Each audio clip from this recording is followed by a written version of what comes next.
Olá, meus irmãos, sejam bem-vindos para mais um bate-papo entre amigos no Instagram.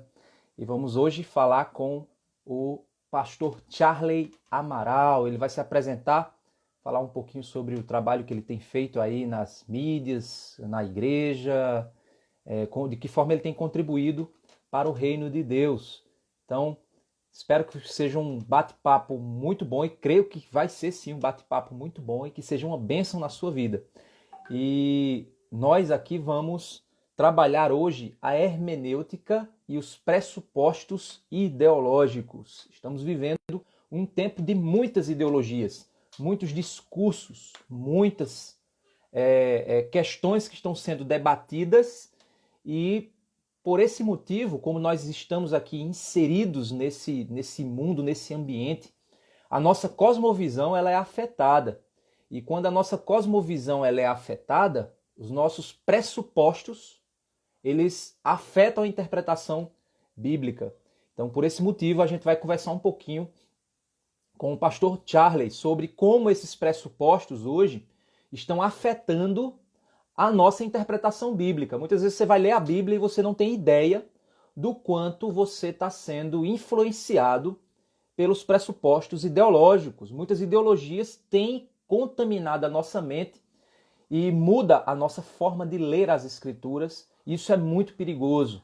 E por esse motivo a gente precisa estar atento a essa situação. O pastor Charlie já entrou aqui. Deixa eu enviar aqui o convite para ele se juntar aqui a nós. Vocês vão conhecer, ele vai falar um pouquinho sobre os trabalhos que ele tem feito. E aí vocês já ficam atentos aí para acompanhar. Bom dia, meu irmão. Bom dia, meu querido. Como é que você tá? Tudo bom? Tudo bem, graças a Deixa, Deus. deixa eu, Maravilha. deixa eu organizar direito esse foco aqui. Tá dando para me ver direitinho aí? Sim, sim, tá sim. Ah, então tá bom. Então, beleza. Maravilha. Espero Ó, que o Instagram nos ajude, porque às vezes ele está muito instável, aí corta a live, às vezes sim. fica falhando. Mas vamos pedir Não, a Deus que esteja qualquer coisa a gente começa tudo de novo. Só avisar pro pessoal aí que a beleza. gente recomeça. Maravilha. Pastor Charley, é uma alegria imensa conversar com o senhor sobre isso, né? Tenho acompanhado um pouco do seu trabalho nas mídias sociais e principalmente lidando com essas questões mais ideológicas, né? Contribuindo para essas questões. Eu estava aqui exatamente antes de sua entrada aqui, explicando para o pessoal que a gente tem um problema que nós hoje vivemos nós somos imersos, né? Isso faz parte da vida. Estamos imersos em ideologias. E hoje os discursos ideológicos são dos mais diversos, uma pluralidade imensa. E isso, de certa forma, afeta a nossa cosmovisão e também essa cosmovisão afetada geram pressupostos que, quando a gente vai interpretar as escrituras, a gente não percebe o quanto esses pressupostos estão ressignificando, ou dando novos significados, e que isso afeta a nossa interpretação. Então a gente vai falar sobre isso hoje. Só que antes, eu queria que o senhor se apresentasse, falasse um pouquinho sobre os trabalhos que o senhor tem feito na internet, tem feito aí na igreja local, de que Sim, forma o senhor tem contribuído aí com a igreja brasileira. sim, sim. Olá, Lázaro, é um prazer estar aqui com você, com a turma que está nos acompanhando aí agora, para falar desse tema que, para mim, é um tema caro, é um tema importante. Eu acho que nós cristãos dormimos muito tempo. Nós dormimos no ponto, nós ficamos, formamos cultura, influenciamos a cosmovisão cultural por muitos anos, e de um tempo para cá a gente acabou dormindo dentro dos nossos templos. E as ideologias tomaram os espaços públicos, tomaram os espaços acadêmicos, e isso agora já, o efeito cascata já resultou de estar tomando também o território, o nosso território, intramuros da igreja, né? Isso é um tema muito importante para mim. Eu sou pastor batista, né? Já há algumas décadas, não vou falar quantas, porque senão vocês vão descobrir a minha idade. Eu com essa carinha de 16 anos, né, Lázaro? Então, Olha aí. Eu ia dizer 13 anos, mas tudo bem. sou pastor batista, eu tenho uma formação em teologia, né? Da graduação, pós-graduação, tenho formação também na área da psicologia, né?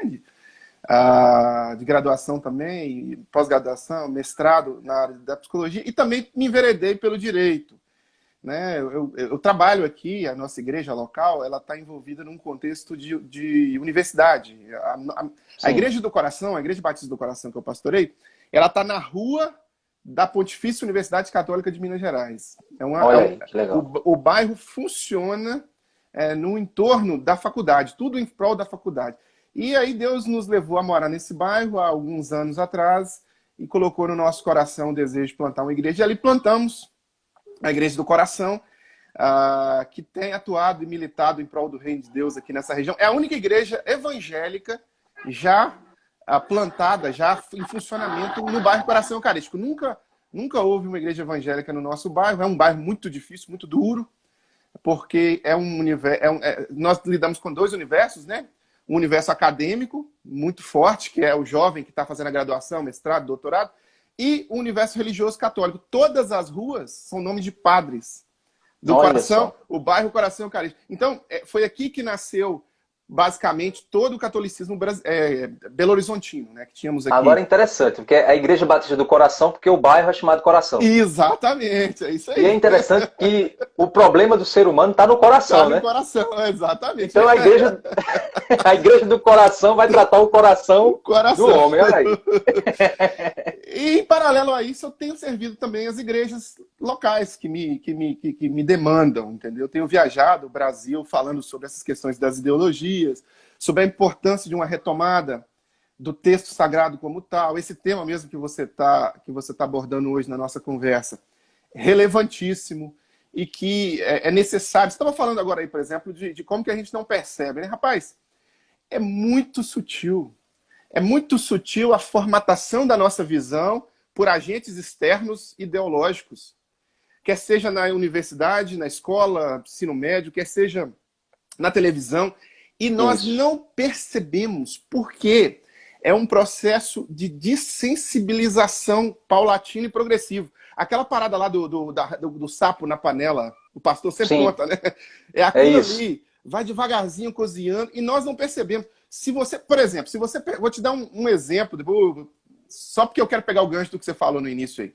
Sim, se você perguntar dentro de qualquer igreja evangélica, qualquer, fala assim, irmãos, olha o texto bíblico aqui, ó. Amar a Deus sobre todas as coisas e ao próximo como a ti mesmo. O texto está escrito. Nós devemos amar a Deus sobre todas as coisas e ao próximo como a ti mesmo. Como você vai amar o próximo se você não se amar primeiro? Não faz sentido, meus irmãos? Aí todo mundo vai acenar a cabeça. É mesmo, nós temos que Só que isso não é bíblico. Exato. Isso não é bíblico. Isso é Jacques Lacan, discípulo de Freud. Não, a Bíblia não fala sobre amor, esse amor próprio, esse amor... Que eu tenho que desenvolver. Não, pelo contrário. A Bíblia fala, negue-se a si mesmo, considere os outros superiores a si mesmo. A Bíblia bate na gente o tempo inteiro. Ou seja, o conceito de amor das Escrituras, ele tem sido perdido, né? Dissolvido. Exato, para um novo conceito de amor como autoafirmação, como autoestima, como... E isso acontece o tempo inteiro, e as pessoas não percebem. As pessoas, elas leem, por exemplo, se você falar sobre isso em qualquer lugar, todo mundo vai acenar e vai dizer, realmente o texto está dizendo isso. Mas o texto não está dizendo isso, o texto está dizendo que você tem que ter uma seta para cima, amar a Deus sobre todas as coisas, e amar ao próximo, porque a Bíblia pressupõe que já existe em você um amor próprio tão grande, mas tão grande, que você, às vezes, precisa refletir sobre ele, se ele não está se tornando numa egolatria, num hedonismo. E você precisa negar essa egolatria e esse hedonismo a Deus e ao próximo. Nunca para dentro, jamais para dentro. E a gente acaba deixando isso entrar no contexto da nossa compreensão, da cosmovisão do que diz o texto sagrado, né? É uma distorção. Isso é interessante porque realmente a gente não percebe o quanto nós somos contaminados. Por exemplo, eu vou citar aqui um exemplo, e aí eu queria que você explicasse quais mecanismos, né? E aí a gente vai usar esse exemplo para mostrar os mecanismos que estão por trás de tudo isso. Beleza. Por exemplo, quando nós falamos de casamento, né? Segundo as Escrituras, quando a Bíblia fala de que Deus deixará o homem pai e mãe, se unirá à sua mulher, serão os dois uma só carne. E ali fala sobre família, né? E, consequentemente, você tem o contexto da família. É interessante que de alguns anos para cá foi inserido o termo que família ele tem um segundo nome. Ou seja, ele tem que ser família tradicional, Aham. família nuclear, família... Ou seja, família não é mais um conceito puramente família, mas ele tem que ter uma classificação secundária. Então, automaticamente, quando você vai ler o texto bíblico e você vê família, você vê casamento, isso também está passando por uma transformação. Ou seja, é uma alteração sistemática das palavras, não é isso? Sim, na verdade, essa é uma estratégia mais nova. Ela vem agora na pós-modernidade, né? Até na modernidade também. É uma estratégia da ideologia revolucionária, que é o sequestro semântico das palavras, né? Ou você cria palavras, que é chamado o novilíngua, né? Você cria uma nova forma de chamar as coisas, e aí você interfere na narrativa através do uso de determinadas palavras. São palavras gatilho, que você associa aquela palavra a um gatilho de um conceito que não tem nada a ver com aquela palavra inicial, né? Por exemplo, você aplica ao seu opositor ideológico ou seu opositor pechas, por exemplo, de fascista, nazista, homofóbico, misógino, que remete a coisas ruins, mas você dá um novo contexto a essas palavras. Aí você diz assim, você tem um homossexual que emite uma opinião, você emitiu uma opinião contrária a dele, pronto, você já é homofóbico. Sendo que o sentido da palavra homofobia não tem nada a ver com isso. Você discordou da ideologia do outro, você se torna fascista. Né? Ainda que você pregue o Estado mínimo, ainda que você pregue a interferência estatal menor possível na sua vida, você se tornou fascista. Então, essa é uma estratégia de usar palavras para, de certa forma, manipular a narrativa, que manipula também a cultura. Interessante que isso é uma perversão do conceito de Deuteronômio 6, né? Que é inculcar na cabeça da criança, né? Então seria inculque, ou seja, plante a ideia. Exato. Só que isso é uma coisa mais assim, está mais velada agora, porque a maioria das pessoas tem se informado a respeito, tem estudado, tem procurado saber. E aí as pessoas começam a perceber que não é bem assim. Você vê, nós tivemos um presidente da República que foi eleito sendo chamado de fascista, nazista, racista, homofóbico, misógino, e boa parte da população votou nele, porque não acreditou nas palavras gatilho. Mas por que o povo não acreditou nas palavras gatilho? Porque hoje nós temos uma ferramenta que pode proporcionar à pessoa esclarecimento, que é essa ferramenta que nós estamos usando agora. Antigamente, a gente não tinha essa ferramenta. A gente tinha que acreditar no que o professor fala na sala de aula e no que o jornalista fala na televisão. Qual que é... A gente ia ter que pesquisar e mergulhar nos livros. Agora não, agora você joga no Google, pesquisa, vai na informação, tenta comparar ali aquela visão, e você vê, pô, mas peraí, como é que esse cara está sendo chamado de racista se ele... Quer dizer, no meu caso, né? Já aconteceu comigo, por eu discordar de cotas raciais, e eu sou a favor de favorecer de cotas, mas não raciais, eu sou de cotas por questão social, financeira. Sim. Seria um absurdo a minha esposa, por exemplo, que é negra, precisar de cotas. Karina tem doutorado, fala 6 idiomas. Não faz sentido ela ter cotas, ela ser privilegiada num processo seletivo, porque ela é uma mente brilhante, né? Eu sempre digo sobre isso. E aí eu fui chamado de racista. Mesmo sendo casado com uma negra, mesmo tendo adotado dois filhos negros. E mesmo, sabe? Então, você é chamado de... Por quê? Porque é uma palavra gatilho para trazer sobre você aquela peça, porque você discordou da minha opinião. É uma coisa já agora, nova, do revolucionário. Mas nós vemos isso o tempo inteiro, desde o início. Essa ressignificação semântica do texto, essa percepção... a minha maneira da palavra ou do texto, isso sempre aconteceu. Se você voltar lá no Éden, capítulo 3 de Gênesis, o que acontece ali? Satanás se apresenta como alguém que pode ajudar a Eva a entender melhor o texto. Como alguém que entendeu melhor o que Deus havia dito. Porque Eva diz, olha, Deus disse que ele não pode fazer isso. Aí Satanás vai lá e fala, não, ele não quis dizer isso. Ele não quis dizer isso. O certo é que se você fizer isso, você vai se tornar como ele. Ele quis dizer outra coisa. Então, essa essa morte na panela, né, eu chamo de morte na panela, essa forma de interpretar a escritura, ou de interpretar as palavras, ou o texto, já enxertado com o que eu quero, isso já é antigo. Claro que ao longo do tempo isso foi sendo sistematizado, né? A gente encontra nas teorias revolucionárias marxistas e neomarxistas isso. Muito forte no Brasil hoje são as teorias neomarxistas, né? A Escola de Frankfurt, as teorias de Antônio Gramsci, muito forte. Mas a gente sempre viu isso na história. Você volta lá em Hegel, a dialética hegeliana, né?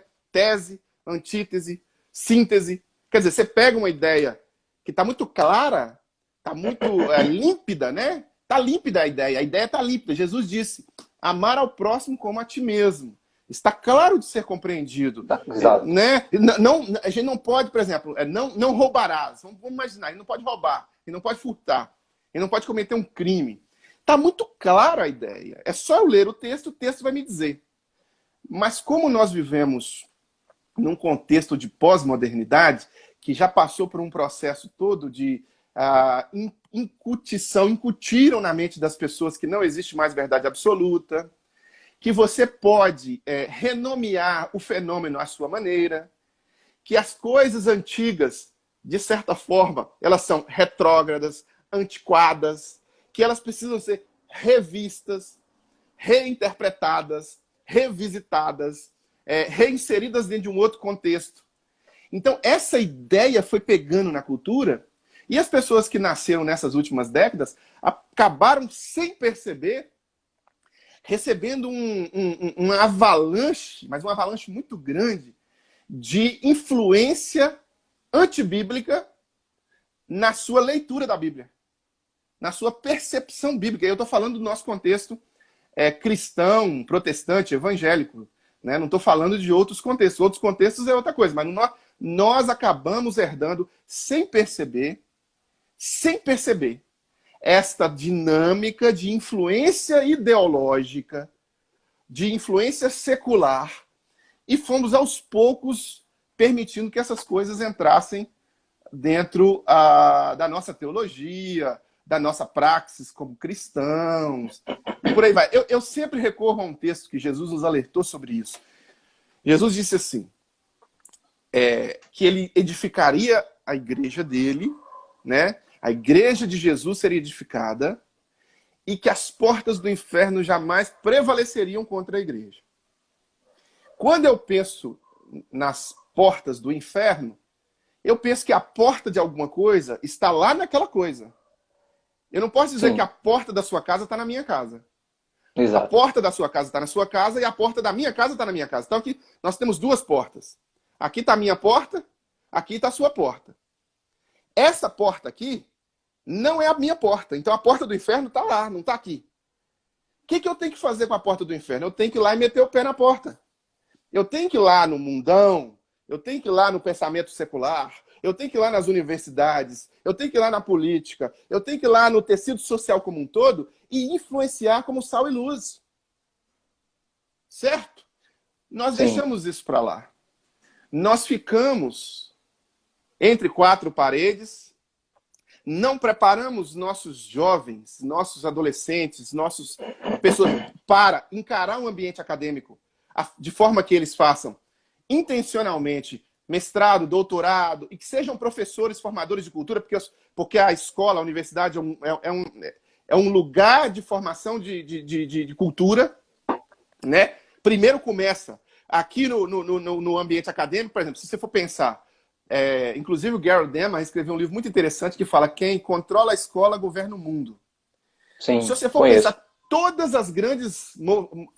o grande movimento cultural, ele começa na universidade. O que Lutero era?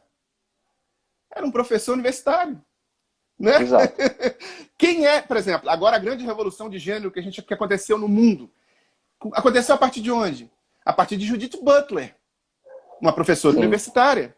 Então nós não fomos até a universidade, a igreja criou a universidade e a igreja abandonou a universidade, deixou a universidade ao bel prazer da vontade de Satanás, com a sistematização ideológica do ateísmo prático, das dinâmicas de ceticismo E isso foi sendo sistematizado, ensinado para os alunos. E aí o que aconteceu?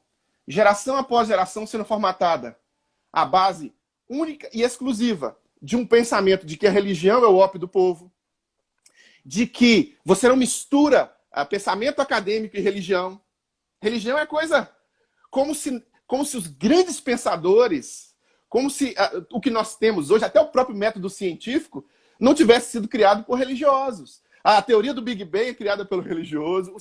A sistematização científica, como nós pensamos hoje, ela vem de um pensamento religioso. Se você for olhar para as grandes universidades, todas elas foram criadas pela igreja. O problema é, deixamos. Aí o que aconteceu?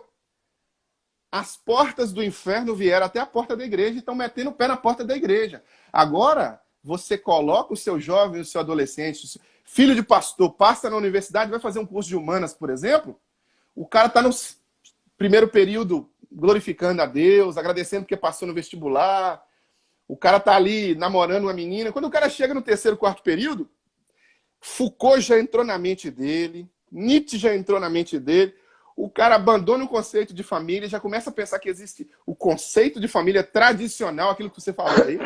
Isso. Né? Porque isso já foi desconstruído.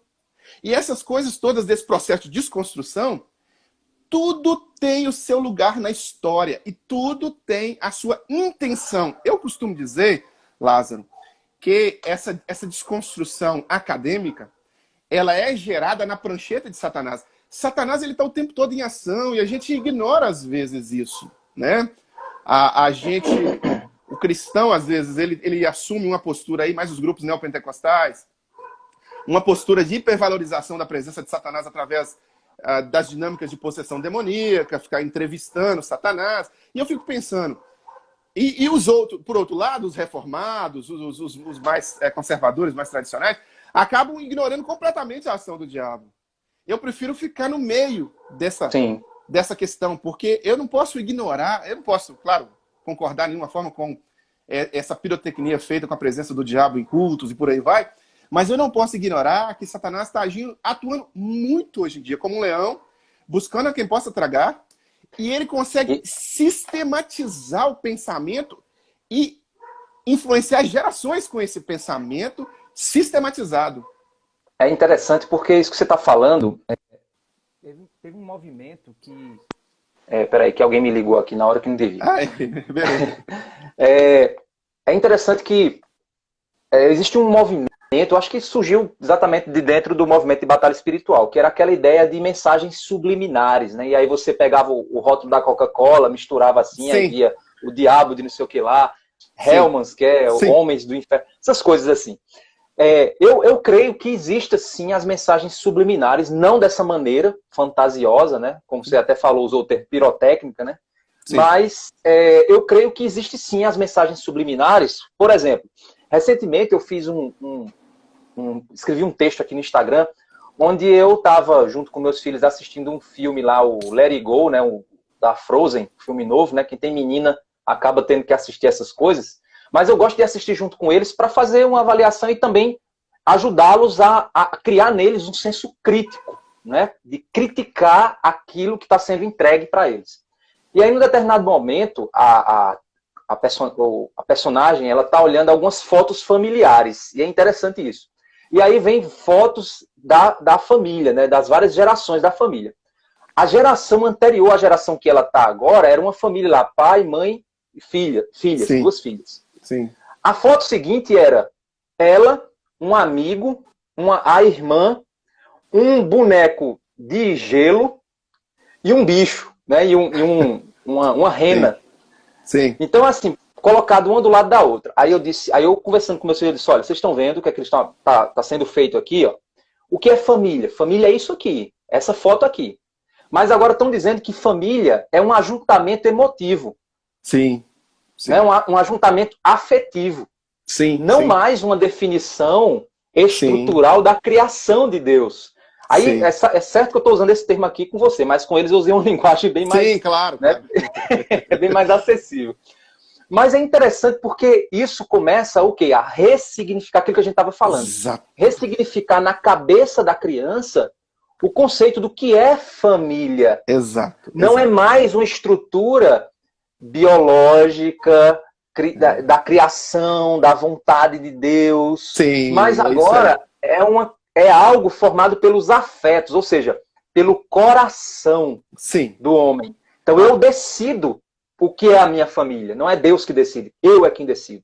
É a estratégia do deslocamento semântico. O sentido daquela situação, a verdade sobre aquela situação agora não é mais dominada por aquela definição antiga. Agora eu tenho uma nova definição. Você disse uma palavra aí várias vezes. Você usou assim, a estrutura. A estrutura. Sim. Você usou a estrutura pelo menos 3 vezes. O que Satanás fez através do pensamento acadêmico? Implementou claramente, através de mentes brilhantes, mas usadas para o mal, vários processos de redefinição epistemológica. Isso aí foi trabalhado na epistemologia da ciência. Redefinição de vários conceitos. Por exemplo, hoje nós vivemos, e quando você entra na universidade, você vai fazer um curso de humanos, você já vai estudar pensadores que são pós-estruturalistas. O estruturalismo, essa estrutura, ela ficou para trás. Sim. Mas ela ficou para trás progressivamente. Primeiro eles vieram com o relativismo. Por que tem que ter verdade objetiva? Por que tem que ter... A pegada de Satanás foi essa. Você não consegue combater verdade com mentira. A verdade, ela vai vencer a mentira. Então, a verdade são fatos, né? São coisas factíveis. Exatamente. Então o que você tem que fazer? Você apresenta uma outra verdade. Essa é a sua verdade, essa é a minha verdade. Não há mais objetivo. Pensamento objetivo. Agora tudo se torna relativo. Esse pensamento pós-estruturalista, ele vai sendo fundamentado lá atrás no relativismo, que trabalha mais sobre subjetivismo. Hoje, por exemplo, olha a força que isso tem.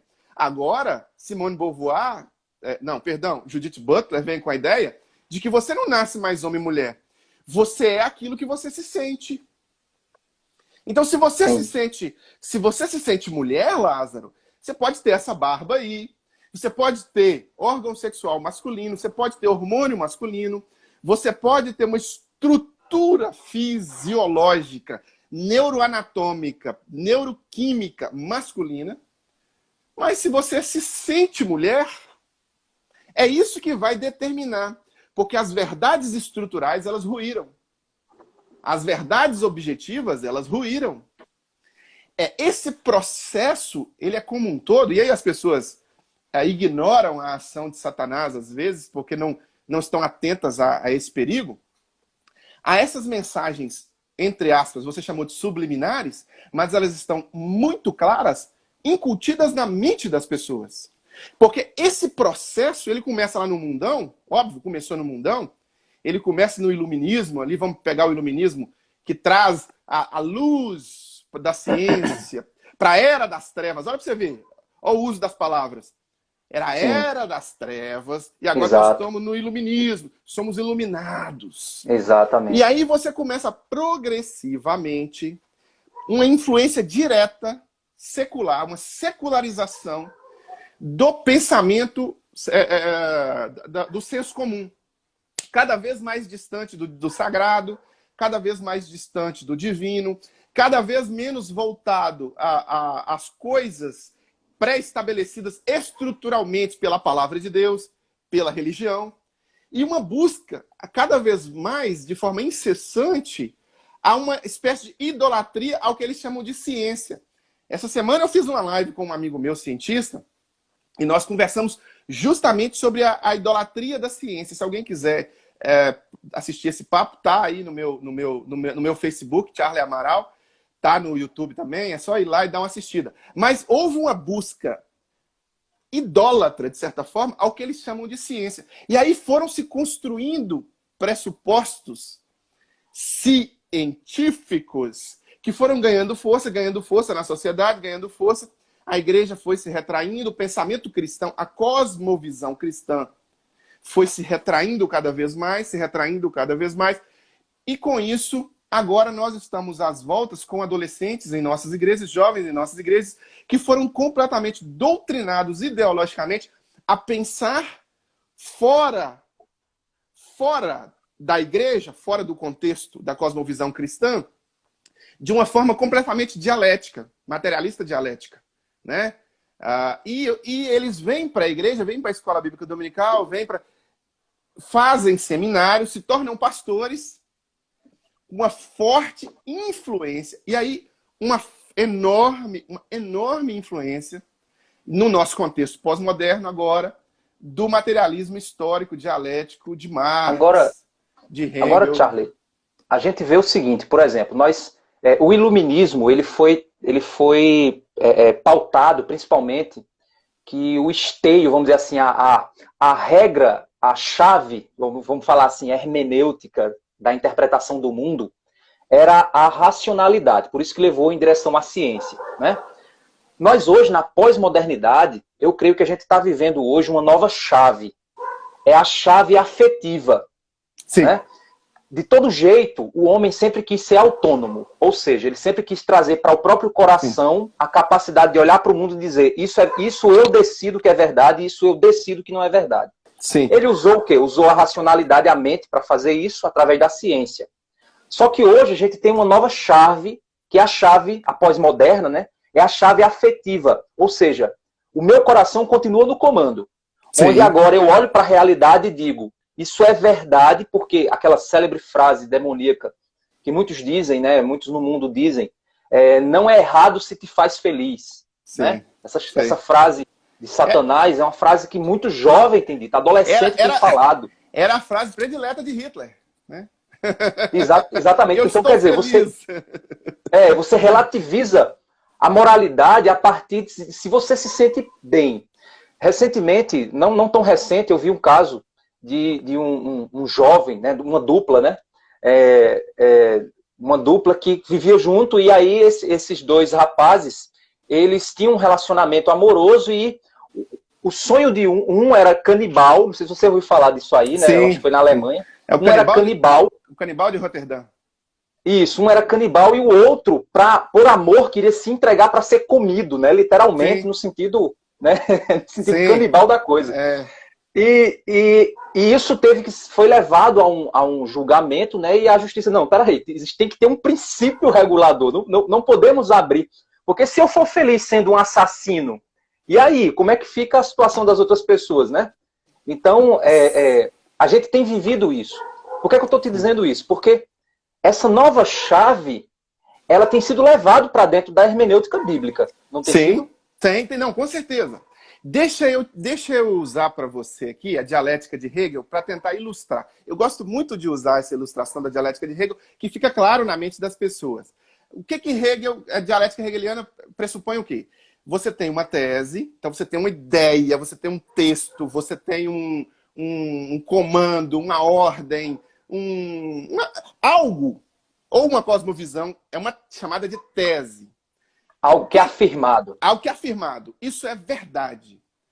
Aí vem uma ideia contrária chamada de antítese ou antitese, que é necessária ter para bater de frente com essa tese e para produzir uma síntese que vai ser uma coisa mais burilada, uma coisa melhor.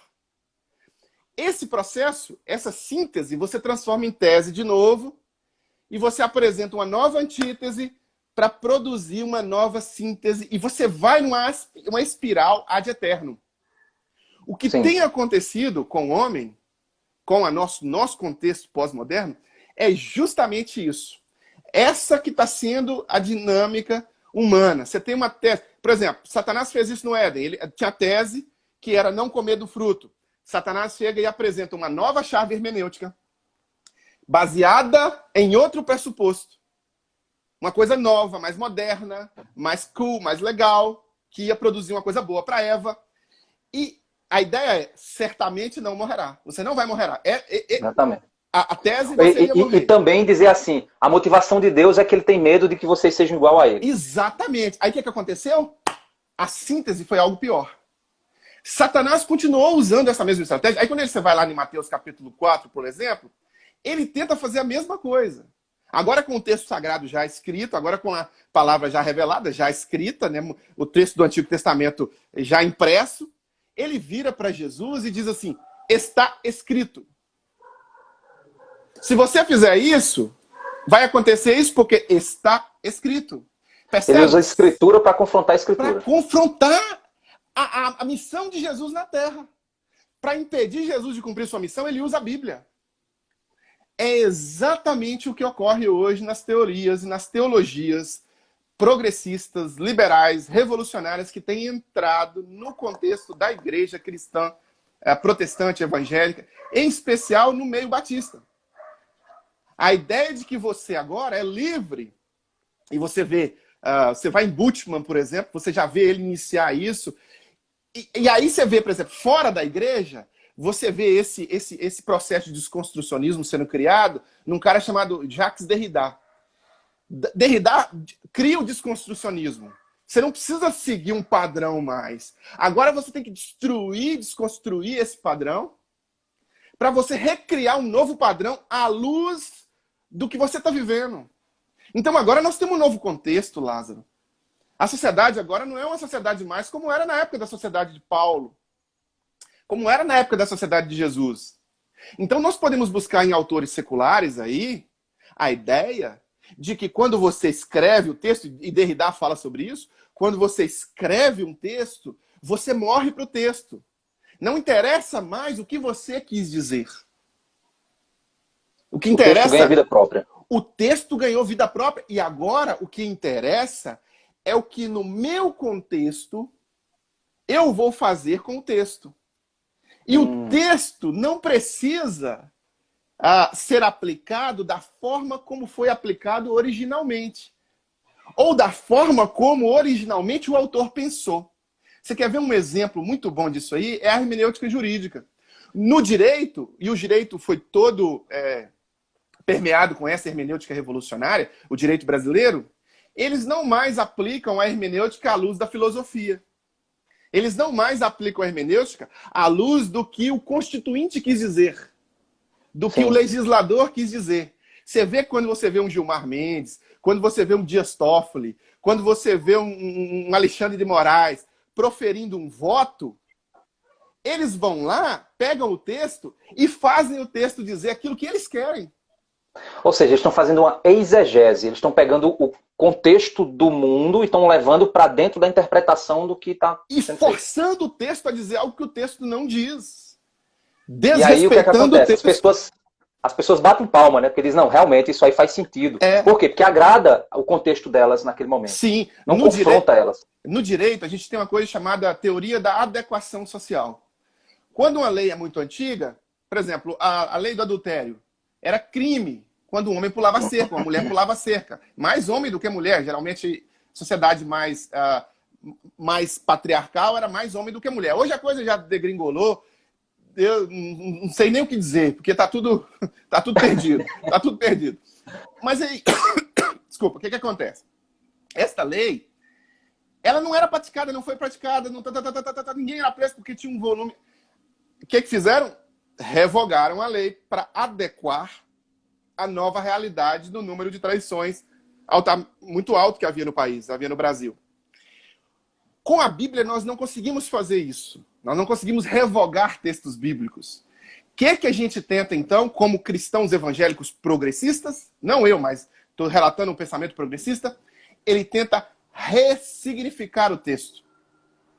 Ele tenta reaplicar o texto. Ou, de certa forma, tirar do texto a autoridade que lhe é conferida. As pessoas, às vezes, pegam palavras, e aí você vai na teologia gay, por exemplo, a teologia gay pega palavras e desconstrói aquela palavra e fala assim, não, o autor original do texto não quis dizer isso. O autor do texto estava dizendo sobre outra coisa. O que destruiu Sodoma e Gomorra não foi a perversidade sexual. O que destruiu Sodoma e Gomorra ali foi nada mais, nada menos do que a falta de hospitalidade. E aí você começa a reconstruir a partir da revisão. Você revisita o fundamento, você vai lá no fundamento, inculte a sua ideologia. A sua ideologia, por vezes, ela está eivada de pecado, porque a Bíblia é o seguinte, ou você a aceita ou você a combate. Essa é a verdade. Essa é a verdade. Não tem jeito. Porque se você ficar no meio, em cima do muro, não tem como, porque a Bíblia ela é muito É, clara. Ela ou você confronta aceita, ou você aceita e muda o seu seu pecado, coração. né? Ou Exato. você muda a Bíblia para se adequar ao seu pecado. Esse é o Não, movimento exato. básico. E esse movimento de alterar, ele ganhou muita força, mas muita força a partir do que nós chamamos em teologia do método histórico crítico. Antigamente, a gente deixava a Bíblia dizer o que ela queria dizer. Então, você tinha ali o contexto histórico, você tinha ali as dinâmicas ligadas à cultura, mas você não forçava o texto para o texto dizer o que você quer dizer. Você não forçava o texto para que o texto pudesse ser enxertado com a sua filosofia ideológica, política, sexual, identitária. Você não fazia isso. Você deixava o texto confrontar o seu coração. Então, se eu sou alguém que está cometendo determinado pecado, o texto está dizendo sobre esse pecado, o texto vai confrontar o meu coração e eu vou me quebrantar diante do texto. Não é assim? É um quebrantamento Sim. diante do texto. O texto vai normatizar a minha conduta a partir dali. Agora não. Agora a gente pode, a partir do método histórico crítico, criticar o texto e adequar a minha prática pecaminosa à realidade do texto sem que haja nenhum tipo de constrangimento.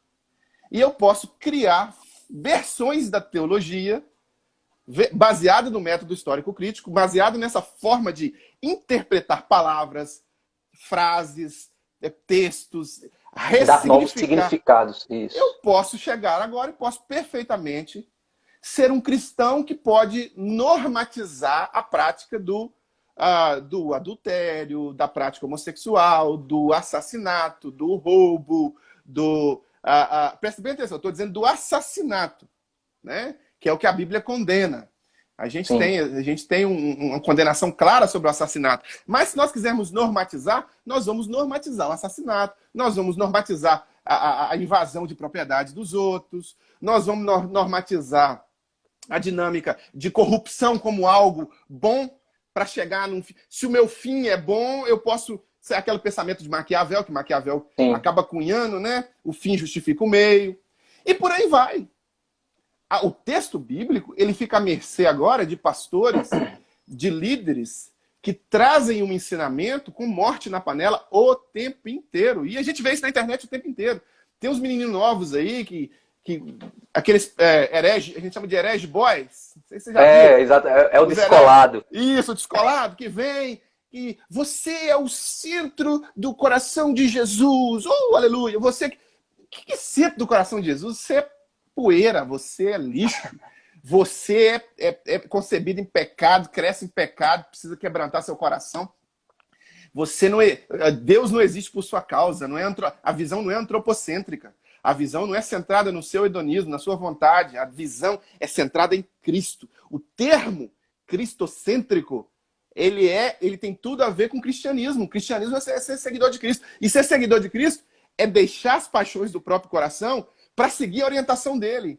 E eu sigo a orientação dele não mediante a lente das paixões do meu coração, mas mediante o que a própria Escritura pré-estabelece. É aquela regrinha hermenêutica, teológica, que a gente sempre falou e vai sempre falar, eu sei que vai ser combatida, mas a Bíblia interpreta a própria Bíblia. Exato. Né? Diferente do que os revolucionários fazem, ideológicos hoje, que eles precisam de utilização de ferramentas literárias externas ou de epistemologias externas para forçar o texto a dizer outra coisa. Então você vê, por exemplo, pastores como Ariovaldo Ramos, por exemplo, que já é um senhor já, né? Muito culto, muito inteligente, que vem a público e diz que não, que a visão dele, eu tenho esse vídeo, a visão dele não é que a Bíblia deva interpretar a própria Bíblia e que a Bíblia deva ser enxergada à luz da ortodoxia, da filosofia, não. Que a forma de olhar para a Escritura Sagrada é pela lente das teorias marxistas, da luta de classes. E que a Bíblia, ela versa sobre isso, não sobre o que Paulo, Jesus falou, não, mas sobre o que Marx falou. O que Karl Marx falou é que determina agora a maneira como eu leio o texto. A maneira como eu leio o texto. Eu tenho esse vídeo, posso disponibilizar, posso mandar ele para você e você vai. É um videozinho de 3 minutos e ele declara isso publicamente. Ou seja, Ô, Charlie, pode falar. não, pode fechar seu Não, ou pensamento. seja, agora eu não preciso me submeter mais ao texto.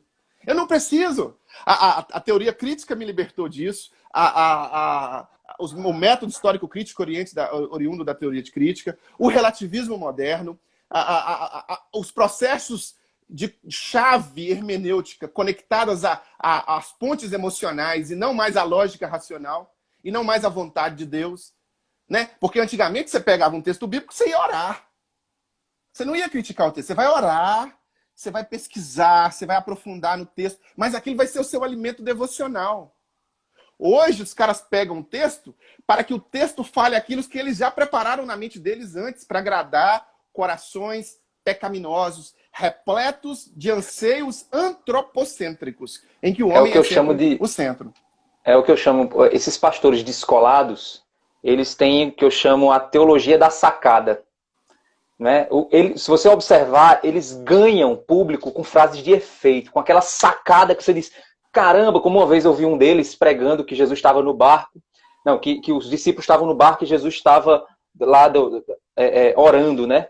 Então, olhe, enquanto você está na tribulação, Jesus está orando por você. Então, assim, poxa, o texto não quer dizer nada disso, né? Então, aí o cara pensa, caramba, eu nunca pensei nisso, olha, eu estou na luta e Deus está orando por mim. Não, Deus está orando por você, né? Não tem nada a ver com... Deus está orando para quem, né? Se você for parar para pensar, né? É verdade. Mas é interessante. Charlie, em virtude do nosso tempo, eu acho que a gente tem mais ou menos uns, para não terminar na pressa, a gente tem mais ou menos uns 6 minutos. E eu queria que você... Já? Você vê como o papo estava bom demais, eu olhando aqui pro relógio, eita, meu Deus, já passou rápido. Eu queria que você desse alguns conselhos para como é que a gente, então, pode se proteger dos pressupostos ideológicos na hora que a gente estiver lendo o texto bíblico. E aproveitar, como o irmão aí falou, até também falar de alguns livros que podem ajudar o pessoal a conhecer um pouquinho mais sobre o assunto. Olha só, em se tratando do contexto cristão, nós temos que olhar para trás. Atos capítulo 2, versículo 42 em diante. Eles viviam como? Comunhão, partir do pão, orações, e mantinham firmemente focados em quê? Na doutrina apostólica, no ensino dos apóstolos. Aqueles que foram incumbidos pelo mestre de dar esse start inicial. Quando nós olhamos para o Antigo Testamento, nós vemos os profetas incumbidos pelo mestre. Estas figuras, este texto sagrado, ele não pode ser esquecido ou ele não pode ser ressignificado. Ele tem que ser aplicado. Obviamente que ele é aplicado mediante oração, estudo, compreensão, segundo o convencimento que é proveniente do Espírito Santo, que nos convence do pecado, da justiça e do juízo. Então, o texto bíblico ele deve ser respeitado. Ele não pode ser violentado. Ele não pode ser estuprado, violado e fazer do texto bíblico aquilo que eu quero. Não. Jamais um cristão pode fazer isso. Nós somos advertidos sobre isso. A Escritura ela é proveitosa para redarguir injustiça, para orientar, para exortar, para normatizar a nossa vida. Então, nós devemos, como cristãos, valorizar o texto sagrado. Conhecer o texto sagrado. O problema nosso é que nós não conhecemos, nós não estudamos a Escritura. A gente não estuda e lê, repete a leitura várias e várias vezes. É preciso trazer de volta a memorização, escondi a tua palavra no meu coração para não pecar contra ti. É preciso trazer de novo a ideia de conhecimento e intimidade com o texto, porque senão qualquer coisa externa vai acabar nos influenciando mesmo. Qualquer vento de doutrina soprado vai... Então, o foco inicial do cristão é o foco na palavra. Depois, quando ele está focado na palavra, quando ele está conhecendo a palavra, dificilmente ele é enganado por algum falso profeta ou por esses herege boys que surgiram por aí. Porque, como um bom bereano, Atos capítulo 17, versículo 11, né? Os bereanos eram mais nobres do que os de Tessalônica porque examinavam as escrituras todos os dias para ver se as coisas realmente eram assim. Eles vão sentir cheiro de morte na panela por causa da comunhão com o texto. Opa, peraí, isso não está fazendo muito sentido. Então, quando você aprofunda no texto sagrado, que é o primeiro ponto, você passa para o segundo ponto, que é você se cercar de boas influências. Olha, a internet ela está repleta de más influências, mas existem boas influências. existem bons canais a serem seguidos. O seu, por exemplo, os estudos que você faz são ótimos, são bíblicos. Então, a pessoa, Amém. Louvado seja Deus. A pessoa ela precisa saber observar o que está por detrás daquele pastor, daquele autor, algo que está por detrás. Então, quando ele pega um livro para ler, claro que ele não vai beber aquele livro sem filtro. Ele vai saber primeiro o que esse cara quis dizer. Quando você escuta, por exemplo, o Ed Renekiewicz, que é um cara inteligentíssimo, você tem que saber também que tipo de ideologia está orientando a sutileza da mensagem que está implícita ali no que ele está falando. Não dá para beber de canudinho. Então é preciso se cercar de defesas intelectuais para que você também não se torne um manipulado ideologicamente, inclusive pelas teologias progressistas que têm destruído vidas de devoção, de adoração, né? Sim. E observar isso. O outro ponto é buscar literatura que seja boa, tanto no meio secular quanto no meio cristão. E essa literatura boa, ela é facilmente... Quando você vê alguém que quer ressignificar o texto, como Philip Yancey, por exemplo, que quer injetar no texto de forma inteligentíssima seus próprios pecados, como Brennan Manning, você já percebe de claro, opa, a Bíblia não está falando sobre isso. Você já consegue filtrar, absorver ali culturalmente falando o que o cara quis dizer, mas você não vai trazer isso para a sua vida. Não é verdade? Rapaz, estou preocupado com o tempo aí. Quanto tempo que a gente falta aí?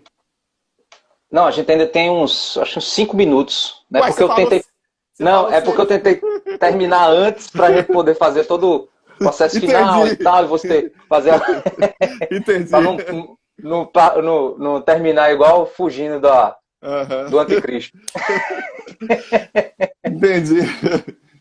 Mas assim, em relação a materiais, a livros que a gente pode ler e que pode nos ajudar até a abrir mais a mente com relação a essas ideologias. Ô Lázaro, a gente, se tratando de literatura conservadora traduzida para o português, a gente tem muito pouco.